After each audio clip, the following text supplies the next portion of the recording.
تو سورہ نور سے اخذ کیا ہے، پہلے حدیث نے اخذ کیا، نبی صلی اللہ علیہ وسلم نے اخذ کیا کہ بھائی یہ جو قرآن کہہ رہا ہے کسی کے گھر میں وداؤٹ پرمیشن داخل مت ہو، تو آپ صلی اللہ علیہ وسلم نے اس سے اخذ کیا انما جعل الاستئذان لاجل البصر، اللہ نے داخلے سے منع اس لیے کیا ہے تاکہ کسی کے گھر میں نظر نہ پڑے. تو اصل چیز نظر سے روکنا ہے، داخلے سے روکنا نہیں ہے، کیونکہ داخل ہوتے ہی نظر پڑ جاتی ہے، اس لیے منع کیا جا رہا ہے. اب جو آپ چھت پہ چڑھ کے کبوتر بازی کر رہے ہو اور انٹیوں کو جھانک رہے ہو اور آپ کا قرآن میں داخلے کا ہے، تو چھت پہ چڑھنے سے تو منع نہیں کہ ہر آدمی آزاد ہے اپنی چھت پہ چڑھ سکتا ہے، میرے باپ کی چھت ہے یہ.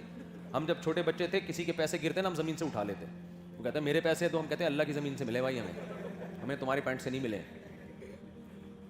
اللہ کی زمین. ایسی لڑائیاں ہوتی تھی نا بھائی، اللہ کی زمین سے ملا ہے. بڑے بڑے پھڈے ہوتے تھے ہمارے چوتھی پانچویں کلاس میں اسی پر. ابے میرے ابا نے مجھے دیے ہیں پیسے، میری ماں نے چلتے ہوئے دیے ہیں، میں چھولے چاٹ کھاؤں گا، وہ کہہ رہے ہیں ہمیں تو اللہ کی زمین سے ملے ہیں. تو اس پہ لڑائی.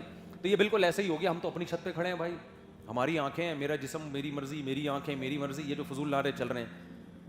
تو قرآن نے کیا کہا، نبی نے اس کی کو ڈیفائن کیا انما جعل الاستئذان لاجل البصر، اور حدیث میں آتا ہے جس نے کسی گھر میں جھانک لیا تحقیق داخل ہو گیا. اب وہ یہ نہیں کہہ سکتا کہ میں گیا نہیں ہوں، آپ چلے گئے. پھر آپ اس سے خود بھی اجتہاد کر کے اخذ کر سکتے ہو بہت سی چیزیں کہ بھائی کوئی بھی ایسا طریقہ اختیار کرنا جس سے آپ کسی کی پرائیویسی میں اس کی اجازت کے بغیر دخل اندازی کرو، یہ ویسے تو اس پہ الگ سے آیتیں بھی ہیں، لیکن اگر نہ بھی ہوتی تو اس آیت کی روشنی میں بھی یہ عمل حرام ہو جاتا. آج دینداروں میں یہ مرض ہے یا نہیں؟ آپ کسی کو موبائل پکڑا دو، وہ چیک کرنے لگے گا گیلری میں جا کے. بھائی آپ کسی کے موبائل کی گیلری کیوں چیک کر رہے ہو؟ ہے بھائی، ہو سکتا ہے اس نے اپنی بیوی کی تصویر رکھی ہوئی ہو، بچی کی جوان بیٹی کی تصویر ڈالی ہوئی ہو. کسی نے انڈیا سے خاتون نے مجھے فون کیا، میرے ابا کا موبائل کسی نے دیکھ لیا، میری تصویر دیکھ لی، پتہ چل گیا یہ فلاں کی بیٹی ہے. تو اب وہ لٹو ہو گیا، اب وہ باتوں میں گھما کے نا رشتے کی بات چلا رہا ہے. ابا کو پتہ ہی نہیں چل رہا یہ ہو کیا رہا ہے. بڑے مسائل ہوئے، بڑے پھڈے ہوئے، پھر وہ ایک لمبی کہانی ہے. یہ چیز فتنوں کا ذریعہ بنتی ہے. بدگمانیاں بھی ہو سکتی ہیں اس سے. آپ سمجھ رہے ہو پتہ نہیں یہ لڑکیوں کی تصویریں موبائل میں رکھی ہوئی، حالانکہ وہ ہو سکتا ہے اس کے محرم ہوں. تو بدگمانیوں کے تمام دروازے اسلام نے کیا کر دیے؟ بند. اپنے گریبان میں جھانکو بھائی، دوسرے کی پرائیویسی میں گھسنے کی کوشش مت کرو. نبی نے فرمایا جب دو آدمی آپس میں کان لگا کے بات کر رہے ہوں، ایک دوسرے کے کان میں بات کر رہے ہوں، تیسرا ان کی پرمیشن کے بغیر اگر چپکے سے سنے گا، آپ نے فرمایا اس کے کان میں اللہ پگھلا ہوا سیسا ڈالیں گے.